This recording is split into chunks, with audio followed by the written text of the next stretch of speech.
Komisi Pemberantasan Korupsi, KPK, menetapkan Wakil Menteri Ketenagakerjaan, Wamenaker, Immanuel Ebenezer Gerungan, IEG, dan 10 orang lainnya sebagai tersangka kasus dugaan pemerasan pengurusan Sertifikat Keselamatan dan Kesehatan Kerja, K3, di lingkungan Kementerian Ketenagakerjaan, Kemnaker. KPK kemudian menaikkan perkara ini ke tahap penyidikan dengan menetapkan 11 orang sebagai tersangka, terang Ketua KPK Setio Budianto dalam konferensi pers di Gedung KPK, Jumat, 22 Agustus 2025.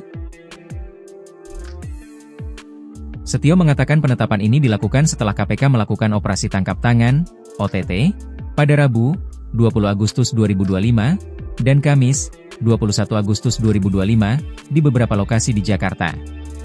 Setio mengungkapkan tarif sertifikasi K3 seharusnya sebesar Rp275.000.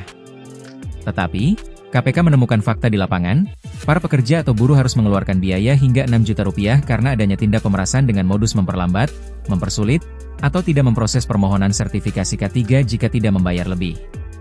KPK selanjutnya melakukan penahanan terhadap para tersangka untuk 20 hari pertama terhitung tanggal 22 Agustus sampai dengan 10 September 2025 di Rumah Tahanan Cabang KPK Gedung Merah Putih, tambahnya.